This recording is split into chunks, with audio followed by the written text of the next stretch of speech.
وادی رضا کی کوہ ہمالا رضا کا گئے اور جس سمت دیکھیے وہ علاقہ رضا کا گئے.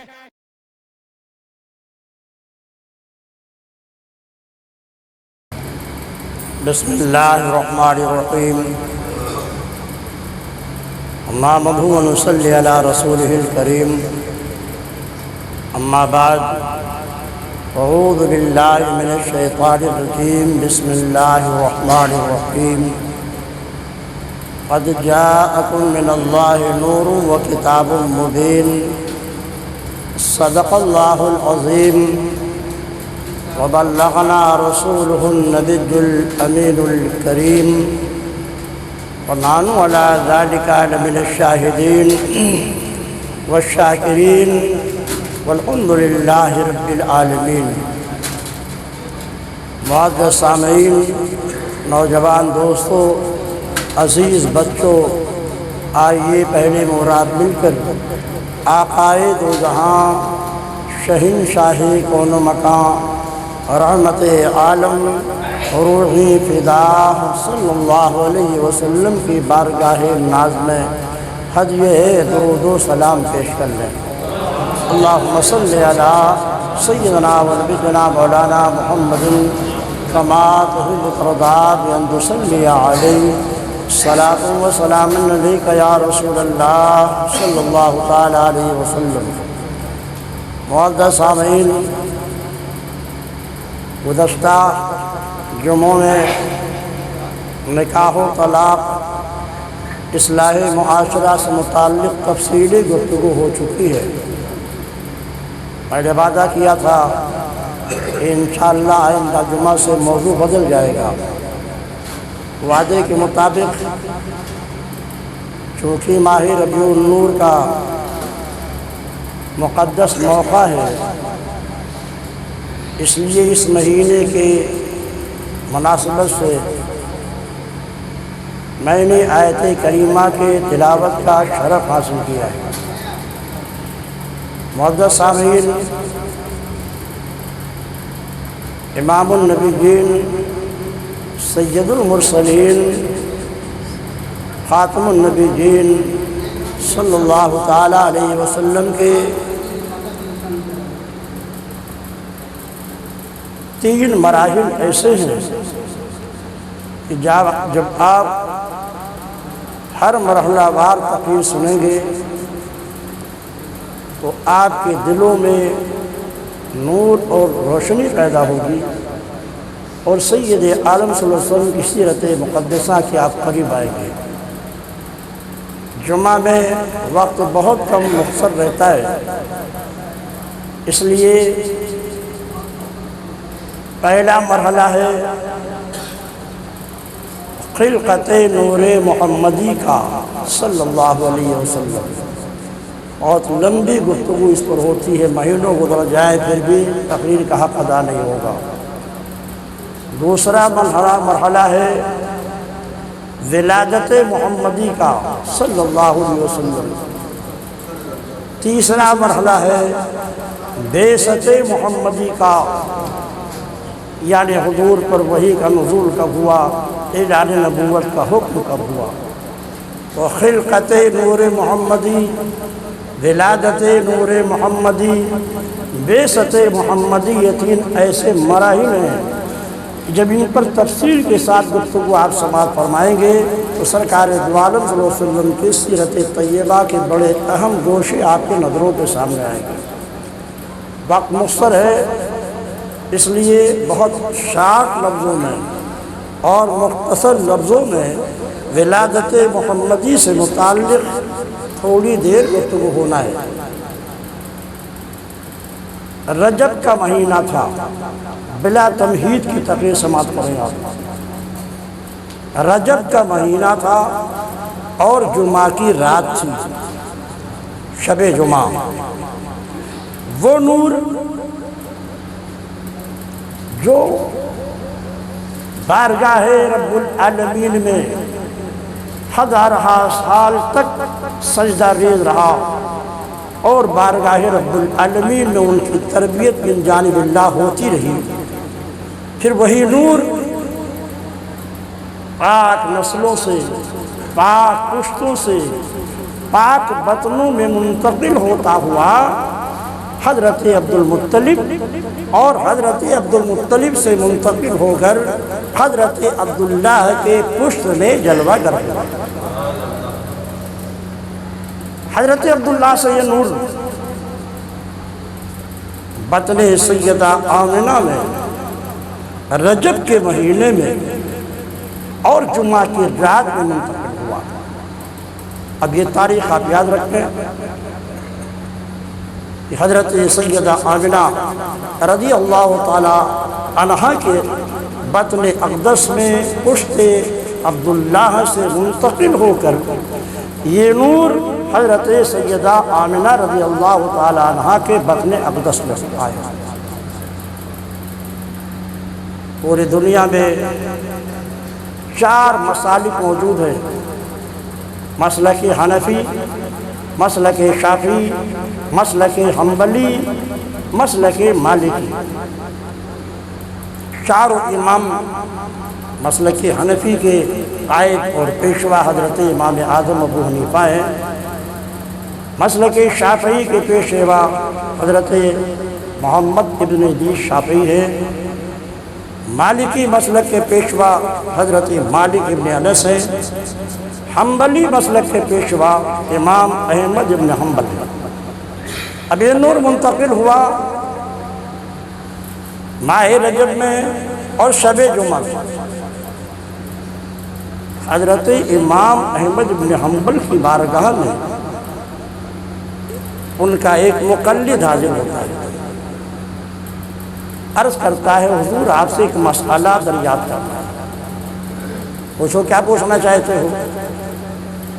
کہا حضور یہ بتائیے کہ شب قدر افضل ہے یا شب جمعہ افضل ہے؟ بڑا اہم سوال تھا۔ یہ بتائیے کہ شب قدر افضل ہے یا شب جمعہ افضل ہے؟ آپ ارشاد فرماتے ہیں کہ میرے نزدیک تو شب جمعہ افضل ہے۔ مقلد بھی سوال کرتا ہے کیوں؟ فرمایا تم یہ بتاؤ کہ تم کسے افضل سمجھتے ہو؟ ان کا حضور میں تو شب قدر کو افضل سمجھتا ہوں۔ فرمایا کیوں سمجھتے ہو؟ تو کہا اس لیے کہ اس مقدس رات میں قرآن نازل ہوا، اِنَّا أَنزَلْنَاهُ فِي لَيْلَةِ الْقَدْرِ، قرآن کی آیت موجود ہے، اس لیے شب قدر کو افضل سمجھتا ہوں کہ تتنزل الملائکۃ والروح، اس مقدس رات میں حضرت جبریل اترتے ہیں، فرشتوں کی جماعت آتی ہے، سلام ہی حتی مطلع الفجر، شب قدر میں سلامتی کا نزول ہوتا ہے اور یہ نزول فجر صادق کے طلوع ہونے تک رہتا ہے۔ یہ 4 وجوہات ہیں جس کی وجہ سے میں شب قدر کو افضل سمجھتا ہوں۔ آپ نے فرمایا تمہارا کہنا اپنی جگہ پر درست ہے، تمہارے دلائل بھی برحق ہیں، مگر سنو شب قدر میں اگر قرآن آیا ہے تو شب جمعہ میں صاحب قرآن بطن آمنہ میں منتقل ہوا ہے۔ اگر شب قدر میں فرشتے اور جبریل کا نزول ہوتا ہے تو شب جمعہ میں جبریل کا آقا، فرشتوں کا مولا اپنے ماں کے پیٹ میں جلوہ گر ہوا ہے۔ اگر شب قدر میں سلامتی کا نزول ہوتا ہے تو یہ امت کو سلامتی عطا کرنے والا، امت کو رحمت بن کر کے اپنی رحمتوں سے کی بوچھان سے فیض یاب کرنے والا محمد رسول اللہ صلی اللہ علیہ وسلم اسی شب جمعہ میں منتقل ہو کر بطن آمنہ میں جلوہ گر ہوئے ہیں۔ نبی نہ آتے قرآن نہ ملتا، نبی نہ آتے رمضان نہ ملتا، نبی نہ آتے نماز جیسی نعمت نہ ملتی۔ ساری نعمتیں تو انہیں کی طفیل ہیں، اس لیے میرے نزدیک شب جمعہ جس رات میں یہ نور سیدہ آمنہ کے بطن منتقل ہوا، شب قدر سے یوں افضل ہے۔ معزز سامعین، اب حضرت آمنہ کے پاس چلیے۔ جو لوگ صاحب اولاد ہیں وہ اس بات کو اچھی طرح جانتے ہیں کہ جب کوئی عورت حمل اور امید سے ہوتی ہے تو کچھ علامتیں ایسی ہوتی ہیں جن کو دیکھ کر کے آدمی کو محسوس ہو جاتا ہے کہ اب یہ عورت حاملہ ہے۔ الٹیاں ہوتی ہیں، سر چکراتا ہے، بھوک نہیں لگتی، طبیعت گری گری سے رہتی ہے۔ آپ سب کا اس سے سابقہ پڑا ہے جو لوگ شادی شدہ ہیں اور صاحب اولاد ہیں۔ حضرت آمنہ فرماتی ہیں کہ جب میرے بیٹے محمد کا نور میرے بطن میں منتقل ہوا تو میرے پاس ایسی کوئی علامت نہیں تھی، نہ تو مجھے الٹی ہوئی، نہ سر چکرایا، نہ ہی کمزوری بڑھی۔ مجھے پتہ ہی نہیں چلا کہ یہ نور میرے بطن میں منتقل ہو کے آ گیا، مجھے تو اس وقت پتہ چلا۔ فرماتے ہیں دو وجہوں سے۔ پہلی وجہ یہ ہے کہ جب یہ نور میرے بطن اقدس میں جلوہ گر ہوا تو میں نے رات میں دیکھا، خواب میں ایک بڑا حسین و خوبصورت و بڑا جمیل فرشتہ خواب میں آتا ہے، اور خواب میں آنے کے بعد کہتا ہے آمنہ مبارک ہو، تمہیں مبارک ہو۔ حضرت آمنہ فرماتی میں نے فرشتے سے پوچھا کس بات کی مبارکبادی دی جا رہی ہے؟ کہا اے آمنہ، امام النبیین، سید المرسلین، خاتم النبیین تمہارے بطن اقدس میں جلوہ گر ہو چکے ہیں۔ اور اے آمنہ، جب یہ نور لباس بشری میں ظاہر ہو تو اس کا نام محمد رکھنا، اس کا نام محمد رکھنا۔ فرماتے ہیں ایک فرشتے نے مجھے اطلاع دی۔ اب دوسری وجہ جس کے بنیاد پر مجھے یقین ہو گیا میں حاملہ ہوں، وہ فرماتی ہیں حاملہ ہونے سے پہلے اپنی سہیلیوں کے ساتھ بیر زمزم جا کر کے میں گھر سے رسی اور ڈول کے ذریعے پانی بھر کے لاتی تھی۔ عرب کی گرمی بہت مشہور ہے، خاص کر مکہ المکرمہ کی گرمی۔ فرماتی ہے کہ جب میں اپنے گھر سے سہیلیوں کے ساتھ آب زمزم بھرنے کے لیے روانہ ہوتی تھی تو بیر زمزم تک پہنچتے پہنچتے میں پسینے سے شرابور ہو جاتی تھی، میرے پاؤں پتھروں اور کنکروں سے زخمی ہو جاتے تھے۔ لیکن جب یہ مقدس نور میرے بطن میں جلوہ گر ہوا تو نقشہ ہی بدل گیا۔ جب میں گھر سے نکلتی بادل آ کر میرے سر پہ سایہ کر لیتا، ساری سہیلیاں دھوپ میں چلتی تھیں اور میرے سر پر ابر کا سایہ ہوتا تھا، میں چلتی رہتی تھی، بادل بڑھتا رہتا تھا۔ جب کسی پتھر پہ میرے پاؤں پڑتے تھے تو پہلے میرے پاؤں زخمی ہو جاتے تھے، لیکن اب جب میں کسی پتھر پہ پاؤں رکھتی تھی تو موم کی طرح نرم ہو جایا کرتا تھا۔ اور جب میں بیر زمزم پہ پہنچتی تھی میری ساری سہیلیاں رسیوں ڈول کے ذریعے پانی کھینچتی تھی، اور جب میری باری آتی تھی آب زمزم سے آواز آتی اے آمنہ تمہیں رسی اور ڈول کے کھینچنے کی زحمت گوارا کرنے کی ضرورت نہیں ہے، میں تمہارے قدموں میں چلا آتا ہوں۔ آب زمزم خود اوپر آ جاتا تھا اور حضرت آمنہ اپنے ڈول کو اپنے ہاتھوں سے بھر لیا کرتی تھی۔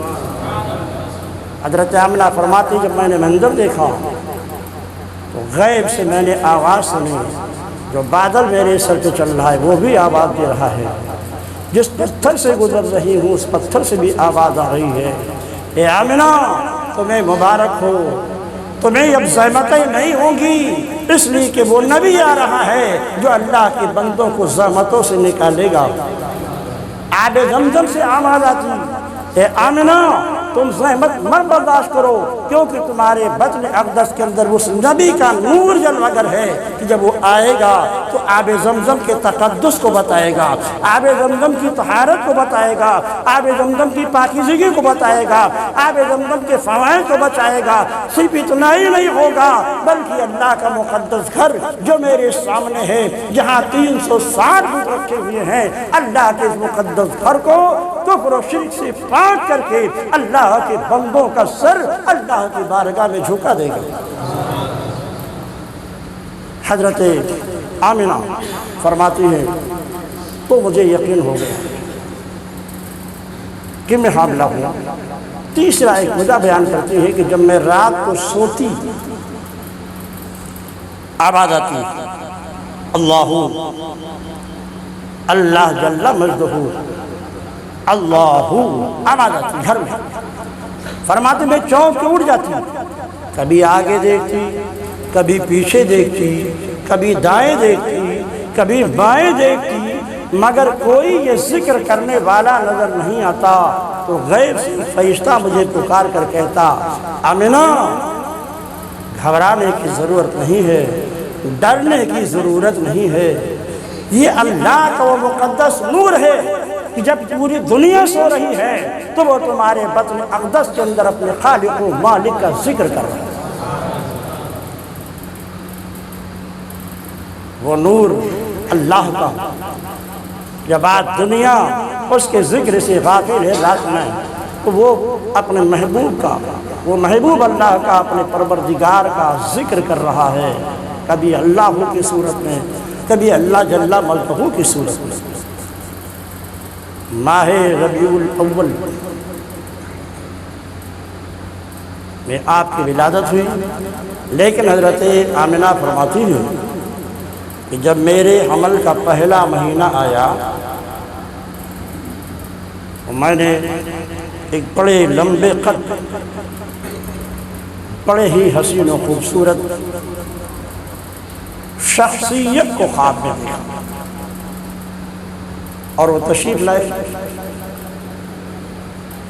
اور فرمایا ابشری یا آمنہ، اے آمنہ تمہیں بشارت ہو۔ فرماتی ہے کہ میں نے عرض کیا حضور کس بات کی بشارت دی جا رہی ہے اور کون ہے آپ بشارت دینے والے؟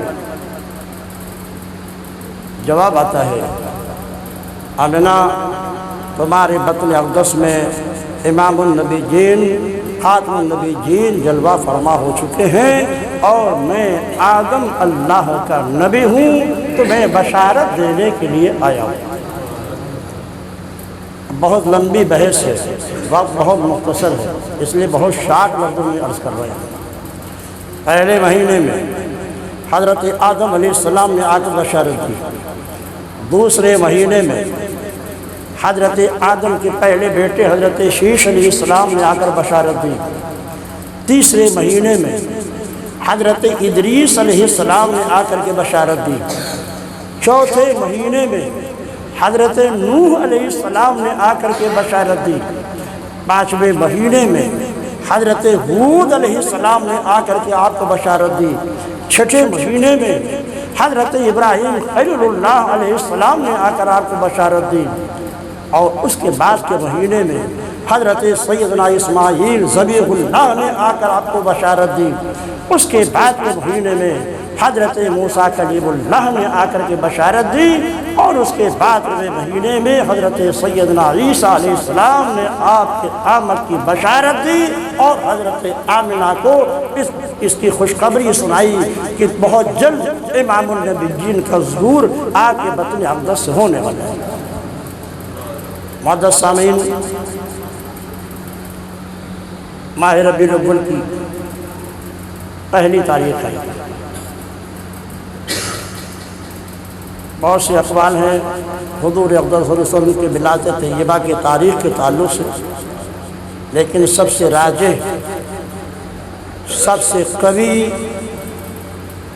اور قول مشہور یہی ہے کہ آپ 12 ربیع الاول شریف کو اور دوشنبے کے دن فجر صادق کے وقت لباس بشری میں جلوہ گر ہو کر اس دنیا میں تشریف لائے۔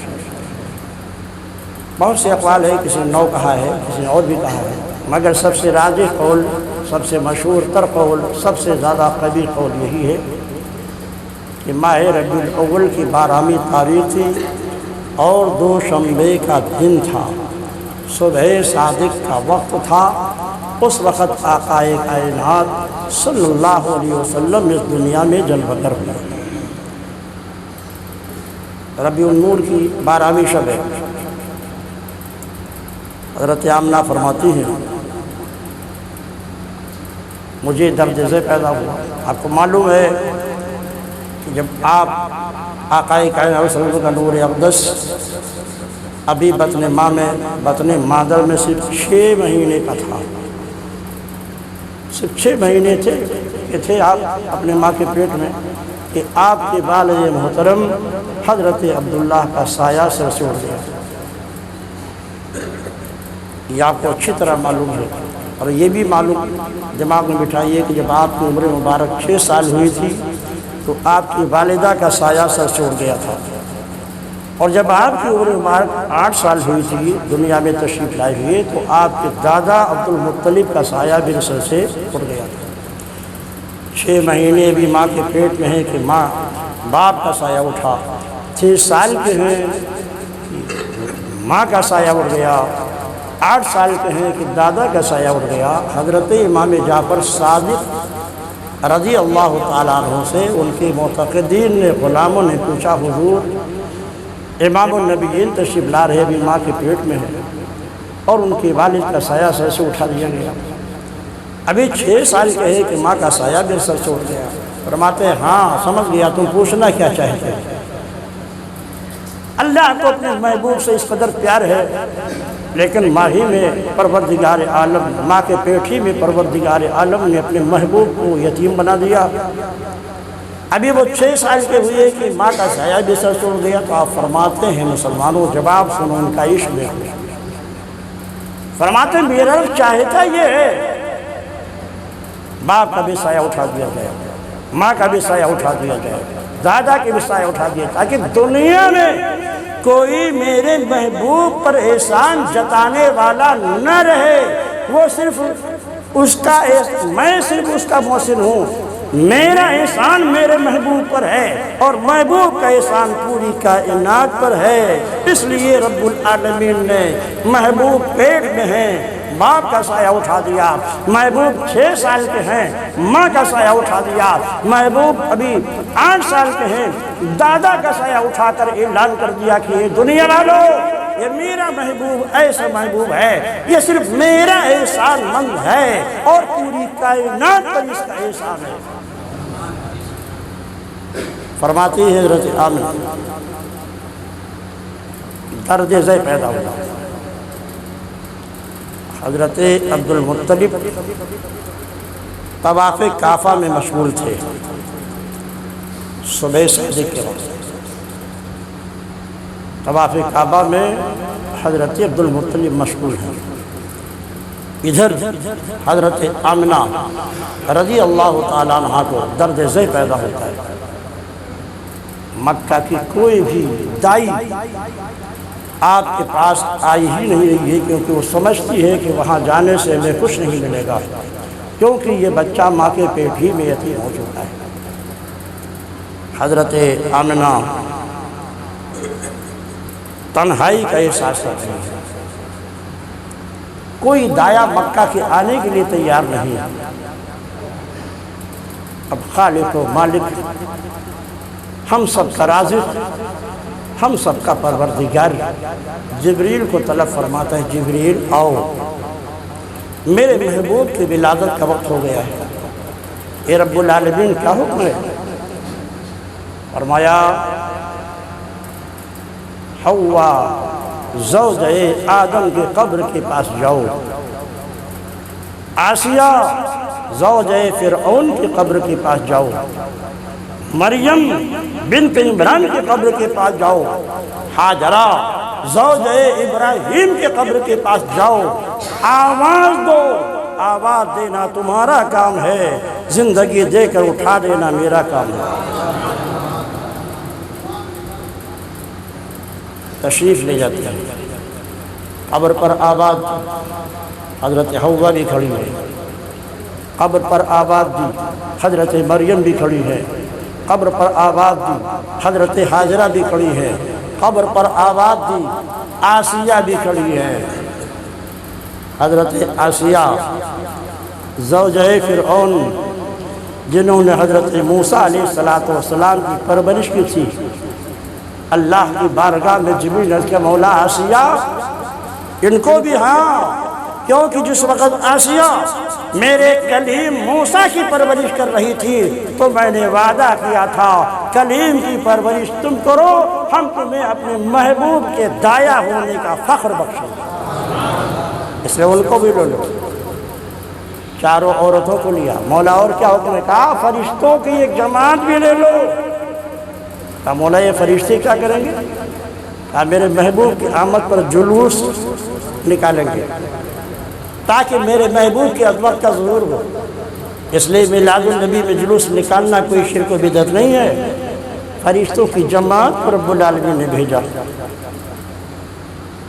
فرشتوں کو بھی لے لو۔ اور سنو حوروں کی ایک جماعت لے لو۔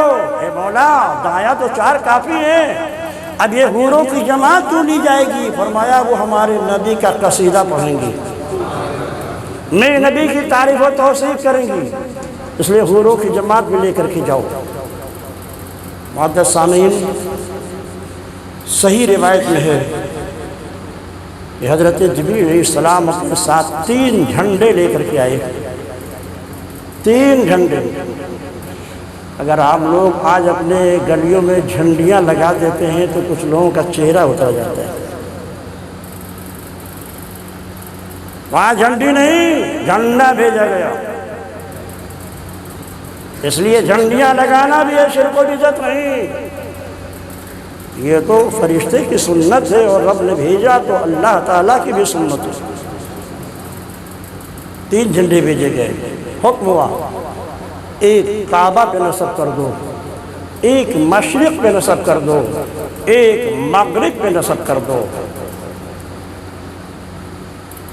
سبز پرچم کیا جبریل نے کعبے پہ نصب، سبز پرچم کیا جبریل نے کعبے پہ نصب، تاکہ معلوم ہو مختار کائنات آئے۔ اے محبوب مشرق سے مغرب تک تمہاری حکومت ہوگی، مشرق سے مغرب تک تمہاری نبوت ہوگی، نہ صرف مشرق سے مغرب تک۔ وَمَا أَرْسَلْنَاكَ إِلَّا كَافَّةً لِلنَّاسِ بَشِيرًا وَنَذِيرًا وَمَا أَرْسَلْنَاكَ إِلَّا رَحْمَةً لِلْعَالَمِينَ۔ جس کو رب کی ربوبیت کی ضرورت ہے، اے مصطفیٰ اسے آپ کے رحمت کی ضرورت ہے۔ کون ہے جو رب کے ربوبیت سے باہر ہو؟ تو کون ہے جو مصطفیٰ کے رحمت سے باہر ہو؟ جبریل نے فرشتوں کی جماعت لی، حوروں کو لیا، فرشتوں کی جماعت لی، حوروں کو لیا۔ وہ 4 مقدس مائیں انہیں لے کر حضرت آمنہ کے ہاں پہنچتے ہیں۔ حضرت آمنہ فرماتی ہیں انشاءاللہ بقیہ گفتگو بعد میں ہوگی، صرف 5 میں لیں گے، آپ حضرات سن لیں۔